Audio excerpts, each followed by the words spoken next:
Hey all, Tom Moran here from Tom's Big Spiders. This episode we're going to be doing a little update and rehousing on my Heteropoda maxima species Thai cave spider. Again, I want to be totally clear, when these were first advertised, they were advertised as the true H maximas, which is considered to be the largest spider in the world in terms of leg span. However, what's come out is this is probably a similar species from another area that kind of reminded people of the H maxima, so we'll have to see how big they get. However, I have heard that these guys can get to a very, very impressive 8 to 9 inches in leg span. We'll have to see how it goes though. I've had a lot of people asking about these because I think they've been offered quite a bit lately and people are snatching them up, which is awesome. They are amazing spiders. Huntsmen, I just think in general, are very cool spiders, especially for folks that are used to keeping tarantulas. These guys have a lot of speed to offer and they're more active hunters, which can be a lot of fun to watch. So enough of me talking. Let's get into checking up on my H maxima Thai cave spiders and do a little rehousing. All right, so this is going to be a quick update and rehousing for my H maxima or H maxima species Thai cave spider, I think is the one that's going around now. Basically, these are not thought to be the true H maxima that are, I believe, if not in the Guinness Book of World Records, are widely considered to be the largest spider in the world by leg span, with adults reaching 12 inches. I'm not thinking these guys will reach the 12-inch mark, but from what I've gathered, the adults can get anywhere from 8 to 9 inches pretty readily, so that'll be pretty cool if that happens.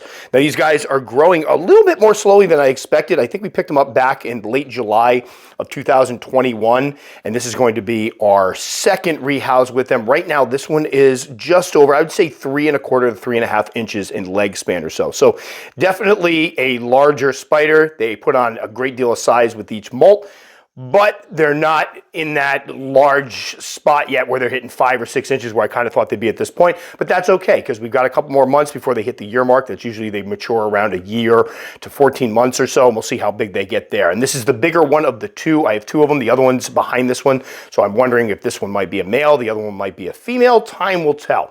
Now, as far as how we're going to rehouse, we're going to do something a little different today. Normally with my rehousings, I make a point of getting the spiders out of the old houses into the new ones. This is going to be one of those instances, just to make it easier on Billy and myself, and probably the spider to some point, that we're just going to take the old enclosure, we're going to drop it in here, I'm going to flip it over, I'm going to let the spider come out on its own. Now, the reason why I'm doing this is because recently I rehoused my H tetrika black. I decided to do it with Billy was downstairs working, and I didn't want to go ahead and trouble her, so I figured I would just get it out. And what happened was, I was thinking that this piece of cork bark right here, I would be able to just break the piece of cork bark or pop the piece of cork bark off of the plastic, because it's just held by hot glue, because I've had a couple other ones that just popped off on their own, and then I would be able to take this whole thing out, move it into the new enclosure, and leave the spider there. Unfortunately, this would not budge. I ended up basically getting the spider out, and it basically circled around the butterfly enclosure that I have, bounced on my shoulder, bounced back into the new enclosure, bounced out of the new enclosure into the butterfly thing. It was chaos, and it was because I basically underestimated the spider. 100% my fault. I should have Billy up here, but we did get her eventually into her new enclosure, and she did fine. But with that in mind, seeing how difficult it was to get the spiders out from behind this area without having them get spooked, I'm not going to bother attempting that. I have found with the huntsmen that they're very much like Poecilotheria species tarantulas, in which they will try to hunker down and hide if given the opportunity before they bolt. So we're going to hope this one just goes ahead, hides, and then comes out later on her leisure. And a little tip here, the last time I posted up videos of these guys, It's a Sly Fox was the person's name, said that they drill a little hole in the top of the AMAC boxes, and then they put a nail or screw in to hold it in place. I'm thinking a screw would suck it up there real nice, because that way you could basically turn this on its side, take the screw out, and slide the whole thing out without having to go through what I went through with my H tetrika, which was a bit of a nightmare. So let's go ahead and get this ready. Praying this one goes well. Now, these are the ones that, if everybody remembers, when we got them, one of them escaped and Billy had to find it on my back. It was not a lot of fun. What I'm hopefully going to do here is get this one off.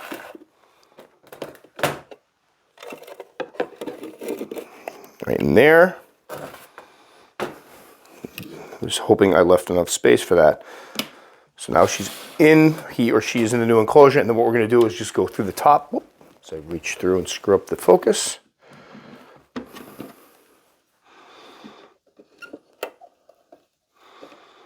There we go. And Billy can see her up there. So there she is, or he is right there. Again, these guys are amazing eaters, and I'm really excited to give this one more space to hunt, because the part of the fun of keeping them is watching them hunt. This one, the last time, ate a full large cricket, as you can see by its very bulbous abdomen. It devoured the whole thing. Took it close to 24 hours. It was just perched on the side of the enclosure eating. Really cool to see. But they are active hunters. They have great eyesight. I'm sure some of the eyes are showing up, the shots that Billy's getting, and they see the movement, detect the movement of the prey items, and then they attack. And they are fast. They will chase them all the way around an enclosure. This one here obviously was not affording it very much room to go hunt, so I'm glad we got something bigger. This will probably hold it. We'll see how big it gets as an adult. I had somebody ask in another video what size I was going to use for the adults. Well, it honestly depends on how big this one gets. If it ends up hitting that mythological size of 10 to 12 inches, then we will probably put it in one of those Exotera 12 by 12 by 16 inch tall ones. If it gets to be 6 or 7 inches, generally speaking, unless their legs are totally spread out, you don't necessarily, they're not spread out and taking up that much space. We might keep her in something like this for the time being, but we'll see how it goes. The goal is to allow her plenty of room to hunt, and that's what I'm hoping to give her. So this enclosure here will give her plenty of room to go hunting, chase things down, and then once she puts on a lot of size, we'll see what to put her in next. So there we go. H. maxima Thai cave spider. I'm going to go ahead and put the top on this. Billy wants to just back up. Oh, let me just talk about what we got in here. We got Biodude, moist substrate, definitely keep them moist. I've got the green sphagnum moss. I know when I first started using this, I was concerned. Somebody chimed in and said it was dyed or had artificial dyes in it. I've since heard from several other people that said there are no artificial dyes in it. It's like getting a grass stain if you run against it. And I have noticed that when I squeeze out the water, it's fine. I've been using it. I think I've got it in probably 24 enclosures now. No issues whatsoever. And I do like how it holds moisture. We have a cork bark with some fake fauna on it, and then back here we have probably where the spider will end up hanging out. I'll go ahead and move. There we go. The back of this cork bark, and I gave it a bigger piece of cork bark because right now she's about that big, but I'm hoping after a couple molts she's more like that big, and that will be a fun rehouse when we have to do it there. But the substrate is kept moist. I allow it to dry out a little bit in the top, and I will be putting a shallow water dish in here for her. So there we go. H. maxima Thai cave spider. For people that have been picking these up, I notice a lot of folks are carrying them now. I've seen them offered in quite a few different places. Definitely worth picking up. Just remember, they are very, very, very fast once they get moving, and they can jump. And I can tell you from experience, they can jump quite long distances. So you need to make sure you have your rehousings down and you have a safe area that you can do them in so you don't eventually lose the spider. Although I have heard that if they do get out, they end up high, which is good, where true spider or tarantulas will end up on the ground. These guys will end up high, which makes them a little easier to grab. Beautiful spiders. Can't wait for the next rehouse. So my apologies for the footage. I know it isn't the best, but in this case, we wanted to really kind of put safety and caution first.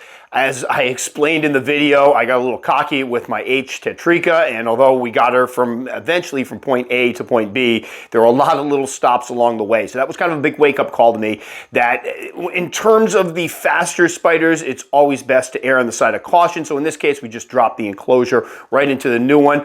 As it stands right now, I'm looking at her over here. She is still hanging out in the old enclosure, so we'll have to see if she eventually makes her way out. I'm thinking at the very least after the next molt, she will probably wander out and go into the bigger, wider world of the new enclosure. Now, as for the adult enclosures, we'll have to see how it goes. If she does reach that fabled 8, 9, heck, 12 inches would be amazing. We'll have to see how it goes, but if she does get to that size, then we will probably put her in one of the 12 by 12 by 16 inch tall Exotera mini talls, because that will give her more space to hunt. Again, these are spiders that can adapt very well to smaller areas, but if you really want to watch them hunt, which is the funnest thing to do with them, one of the coolest aspects of them, then it behooves you to give them a lot more space. So that will do it for this one. As always, if you like enough to subscribe, very much appreciate. Click the little circle right up in here. If you want to check out more videos, you'll find them over in here. If you take the time to comment, I will take the time to respond. Just know it can take me a few days. Guys, stay safe. We'll catch you all next time.